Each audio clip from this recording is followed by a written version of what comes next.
humans, it's just Martine, and I'm here today with another Dollar Tree book haul. I have 7 books to share with you today that I picked up just the other day at the Dollar Tree. They span a range of genres and topics, and so we'll get right into it, but make sure that you stay until the end to see how much money I saved by buying my books at the Dollar Tree. All right, we're going to start with this little beauty called Spring, and this is a translated work which has some brilliant and beautiful illustrations that kind of look like watercolory. I don't know how to describe it, but you can see it there all throughout. And it's basically this project of trying to describe the world to one's daughter, but then kind of shifts into a story about what happened to the child's mother throughout the course of the pregnancy with the child, kind of the familial trauma that occurred, and is trying to like explain that situation to the daughter. I just thought it seemed really intriguing, and I also was really captivated by the beginning of this book because they quote the very beginning in the premise. So it says, "You don't know what air is, yet you breathe. You don't know what sleep is, yet you sleep. You don't know what night is, yet you lie in it. You don't know what a heart is, yet your own heart beats steadily in your chest day and night, day and night, day and night." And so it seemed like this really interesting literary exploration of the world. The copyright for this was 2016 originally.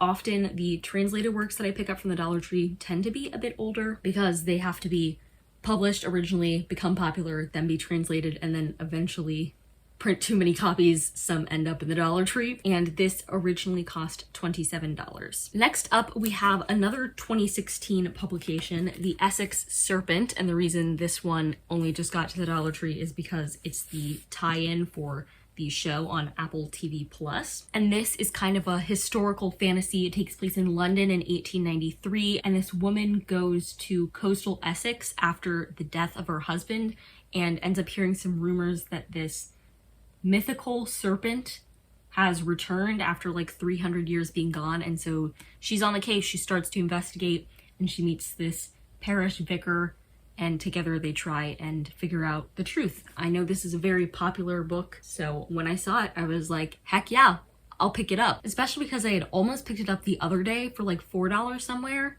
And so when I saw it for $1.25, I was like, this is the time. As I mentioned, the copyright for this was 2016, and this copy originally sold for $16.99. Next up, we have one of the 10 best crime novels of 2020, according to the New York Times Book Review, and that is Hard Cash Valley, which is basically about this investigator. And the reason that I picked it up is not only because of this accolade on the front, but also because there's a murder in this that takes place in Jacksonville, which is also North Florida. I don't live in Jacksonville, but I'm from North Florida, so I know the area pretty well.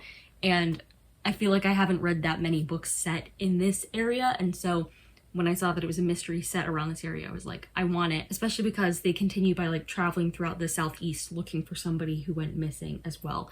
So I'm intrigued to see what all of this is about, but I mainly picked it up for the setting. Read something set a little locally. Not exactly locally for me, but a little locally. So the copyright for this was 2020, and it originally sold for $17.99. Next up, we have Swan Song by Lisa Arthur.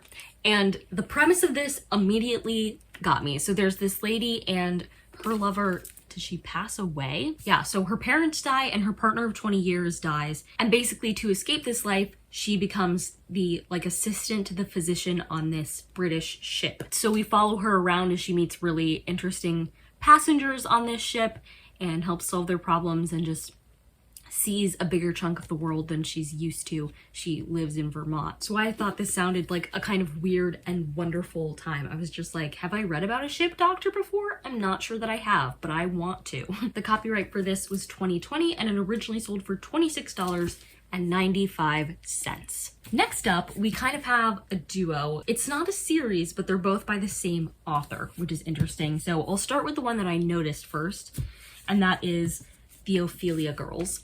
And this is kind of a like intergenerational drama, but not maybe in the same way that that's usually meant.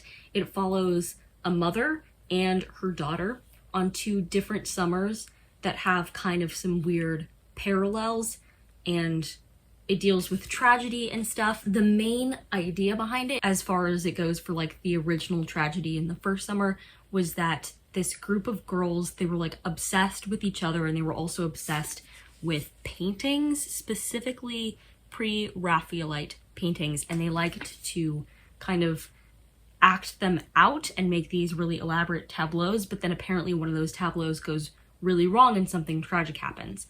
And I guess that's when we shift into the future, or more like the present, and follow this woman's daughter, and we're kind of unraveling these two timelines together, but they're related in some way.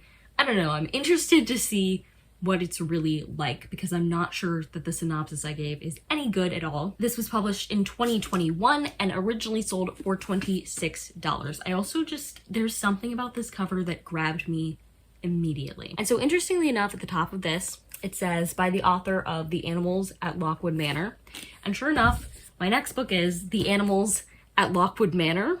So this author's debut. This one also seems really weird because it's 1939 and we're following this person, and she comes to be like the overseer for this natural history museum, and apparently really weird things start happening. And then there's also a like hauntingly beautiful woman involved in this too. I think both of these might be queer, but don't quote me on that. The copyright for this is 2020, because again, this was 2021 and this was her debut novel, and it originally sold for $26. I am curious, if I look on Goodreads, is it going to tell me this is LGBT?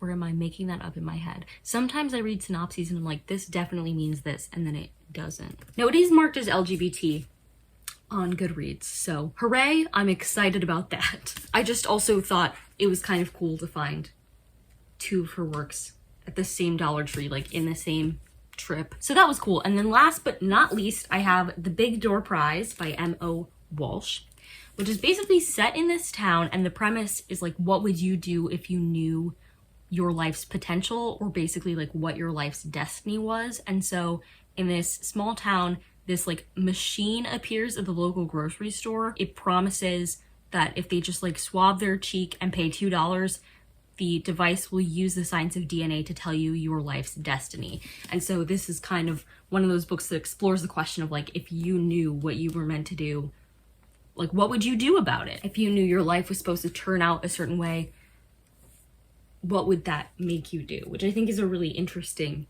question. And so I'm up for the thought experiment of this one for sure. The copyright of this was 2020 and it originally sold for $27.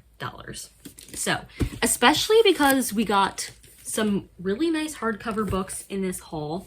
It was a really good one.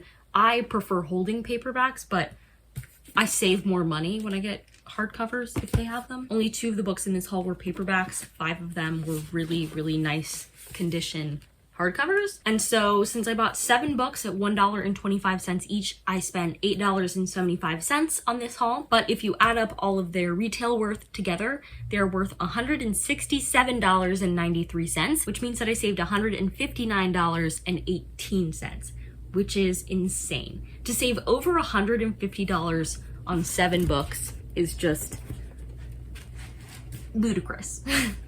Absolutely ludicrous. So if you like this video, go ahead and give it a big thumbs up and comment down below which of these books seems most interesting to you, and subscribe for more bookish and college lifestyle content. And until next time, bye humans, bye!